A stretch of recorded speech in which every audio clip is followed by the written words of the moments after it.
अरे तिवारी काका, पाला की नमस्ते तिवारी काका। हाँ तो देखो तिवारी काका, बात ऐसा बा कि आज फिर से अपना सरकार के बारे में बात करे वाला बानी, ठीक बा। हाँ, फिर से पुराना लुक पर आ गइल बानी।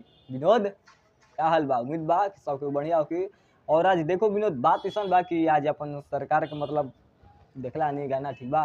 ये वाला सरकार की जो गाना निकलले रहन, मतलब बहुत अच्छा गाना बा, ठीक बा। हैप्पी बर्थडे ऋषभ ऐसे कर गाना बा, ठीक बा विनोद। तो देखो यही वाला गाना है और हमको लग रहा था विनोद कि ये सब गाना में कोनो दम नहीं है, ठीक बा। हाँ, हम पहले बार बोले रहे कि सर भैया के फैन जे वीडियो देख रहा बा, हम पहले ही बार सोचे रहे कि ये सब गाना में दम बा ना, ठीक बा। पोस्टर देख के हम छोड़ देनी गाना। एक खाली सुन ले रही शायद। हाँ, एक खाली सुननी, आधा गाना सुननी कि ये सब गाना में कुछ बा हो ना, न्यूज व्यूज बनेला में कुछ बा हो ना। हाँ, कहीं सोचत रहे कि अब क्या है में फायदा बा, कैसे गाना पे ना व्यू जाता ना कुछ ज्यादा। लेकिन विनोद आज चौंकने वाला बात ये है, तो गाना तो हैप्पी बर्थडे पर बा, ठीक बा। हैप्पी बर्थडे पर गाना बा और अपना बेटा पर गाना निकल ले खेसारी भैया। तो गाना बहुत मतलब हमारा बहुत अच्छा लगला, सुपर हिट गाना लगला। लेकिन देखो बात ऐसा बा कि ट्रेंडिंग स्टार के कहाला खेसारी भैया, ठीक बा। तो देख बाबू, बात ऐसा बा कि पावर खेसारी भैया ले चालू होला और खेसारी भैया ले खत्म हो जाला, ठीक बा। हाँ, तो गाना तो मतलब बहुत आइल ऐसा गाना रहे पवन सिंह के। अभी फिलहाल में जो गाना आइल बा सबको पता हुई, और सड़िया बुलुकिया की मतलब, हाँ,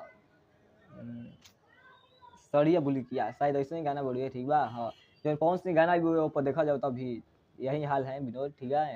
अभी यही हाल पर हाँ, गाना वो बहुत अच्छा बाबा की बहुत बजता, लेकिन ट्रेंड आज तक ना कैलस गाना का है। अब पवन सिंह के फैन से ये पूछा जाता है गाना काहे ना ट्रेंड कैलस, हमारा के जल्दी कमेंट करके बताओ।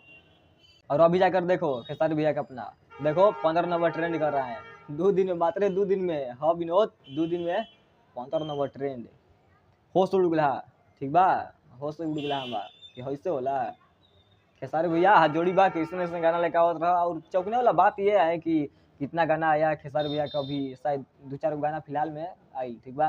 लेकिन ट्रेंडिंग ना कैलस, हैप्पी बर्थडे पर गाना आई तो हाँ, तो गाना ट्रेंडिंग में कॉल लॉस, ठीक बा। तो गाना ट्रेंडिंग चल रहा बा भाई हमारा अभी 15 नंबर पर, और शायद हमारा उम्मीद बा कि विनोद 1 नंबर पर गाना बहुत जल्दी आवे वाला बा। तो जहाँ तक हमारा उम्मीद बा कि खेसारी भैया जो गाना निकलले बड़न हैप्पी बर्थडे पर, ठीक बा, तो वो 1 नंबर पर गाना बहुत जल्दी आवे वाला बा। हाँ, देखो हम ये कलम हाथ में लिया है विनोद, लिख कर दे देंगे, ठीक है। हाँ, गाना 1 नंबर पर बहुत जल्दी आने वाला है अपने सरकार के। और खास बात तो यही बा कि बोलो हम के तैयारी चल रहा बा अपने सरकार के बहुत जल्दी। हाँ जगदेव, बहुत जल्दी आवे वाला बा। बम बम करे के बा विनोद, बम बम करे के बा की बा, ठीक बा। 2024 में एकदम बवाले मचे वाला बा। हाँ, तो सरकार के लाग रहा बा अपना कि फिर से पहले के अंदाज में आवत हो, ठीक बा। तो शायद हमारा लाग रहा बा कि 40 या 50 गो गाना अपन सरकार के अब के साल में आवे वाला बा। कैसे अब तो एग्रीमेंट हट रहा बा विनोद, एग्रीमेंट हट या और हाँ, गाना रिलीज चालू हो जाए, रात दिन गाना आवत रही। तो देखो बात ऐसा बा कि ये बताए खातिर कि अपन सरकार के जो गाना आई हुए वो एकदम 15 नंबर पर ट्रेंड नहीं करता, और हमारा लाग रहा कि अब 10 दिन के अंदर में 1 नंबर पर ट्रेंड नहीं करी, ठीक बा। तो बाकी भाई चल नहीं मिला फिर अगला वीडियो में, और लेकिन हम कुछ अलग ना जाए। वीडियो अच्छा लगी तो लाइक कर दो, वीडियो अच्छा लगी डिसलाइक भी कर सकते हैं, ठीक बा। बाकी चलता नहीं भाई, पाला की नमस्ते।